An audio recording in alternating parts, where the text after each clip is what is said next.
Hey everybody, how's it going? We're out here doing a little content for y'all. Now, it's been a little time.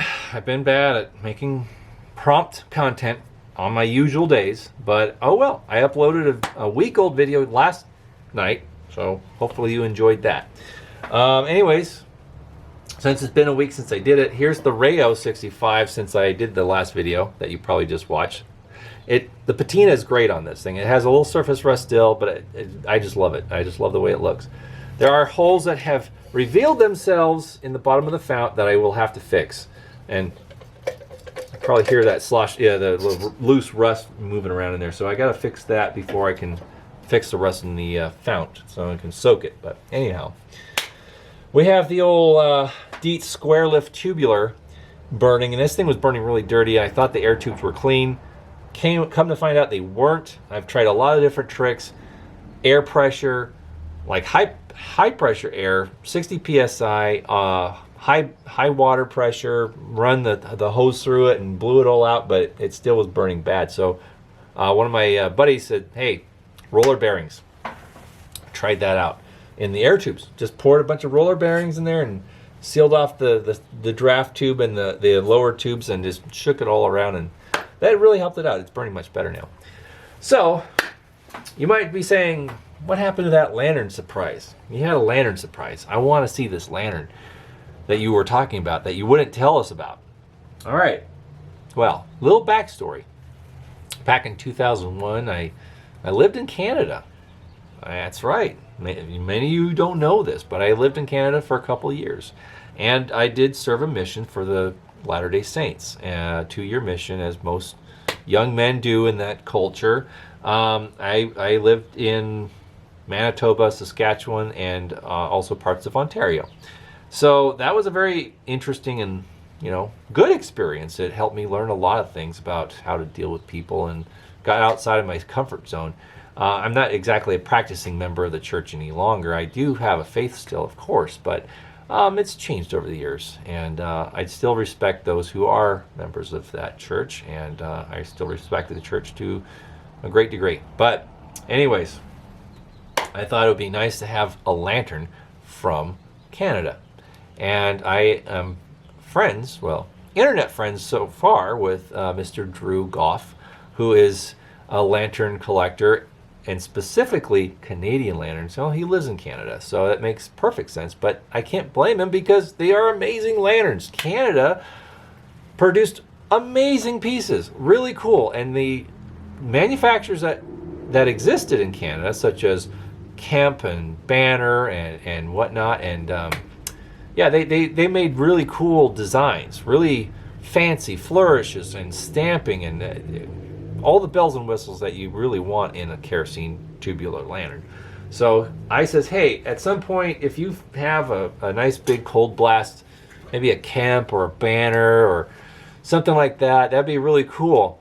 And he says, well, I'll keep my eyes peeled. Well, he sent me a message earlier this year. Says, I think I have something for you if you want. And so he sent me pictures of this.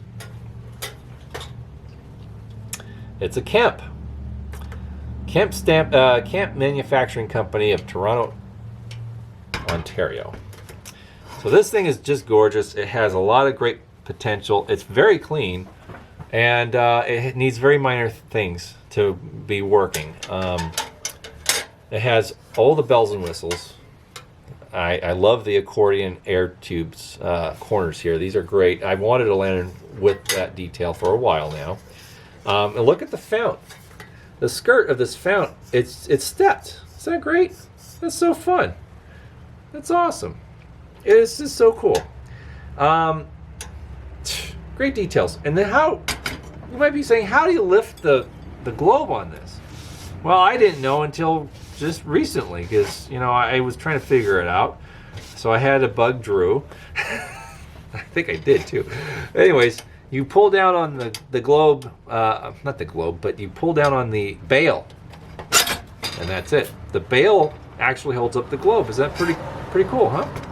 Anyways, I have some evaporust in here that you probably saw me wiping something off. I have evaporust in here. There was some rust in there, and I wanted to take care of that before I got going and lighting this. So, yeah, patented 1898. there's patent dates up here on either side of the air tube underneath where it joins the chimney. And also one on the main placard here. It's patented 1900. So it's cool. I think it's great. I mean, we've seen others that are painted and then they have a brass plaque or it's plated plaque, and that's really fancy. But this is perfect. I'm really excited to have this. It has a nice, old 19th century vibe about it, and it's awesome. So I'm going to be enjoying this lantern once I get burning. Drew, you're going to enjoy this.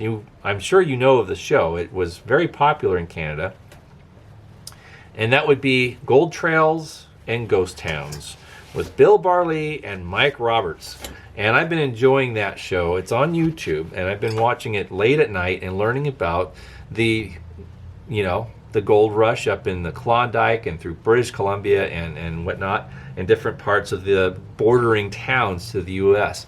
in those provinces. And I love it. It's great. Great stories. Bill Barley is a great storyteller, and I'm glad I found it. And so I'm going to be burning my Canadian lantern when I watch that program, hopefully this weekend. So it's in good hands. Thank you so much, Drew, for offering this to me. I'm glad I could accept it and take advantage of your offer.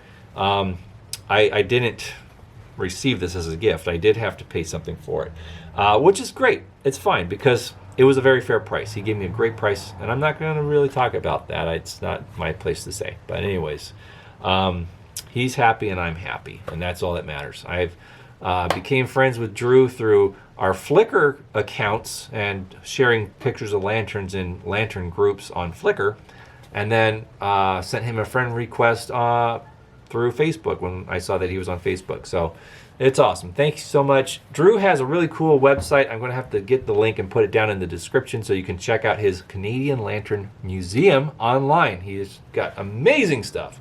So some of those collectors that might know who I'm talking about already seen his site, but those who haven't, check it out.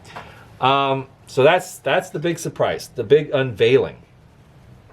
So real quick, I would like to give another shout out to another content creator, which would be Mr. Lots of Trains. Ken, I enjoyed your video this morning. That was wonderful. So for those who might follow Ken, aka Lots of Trains on YouTube, check out his stuff.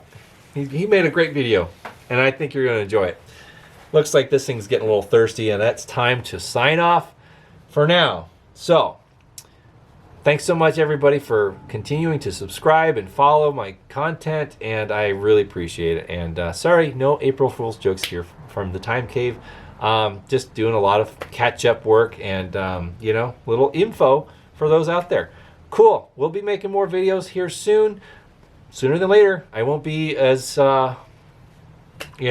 lazy as I was last week. So there'll be more content. Okay, more fun things to talk about, more great adventures and, tricks, tips and tricks and all that stuff. So stay tuned. We'll be making some more videos in the very near future. All right, everybody. Have a great weekend and be safe. Bye-bye.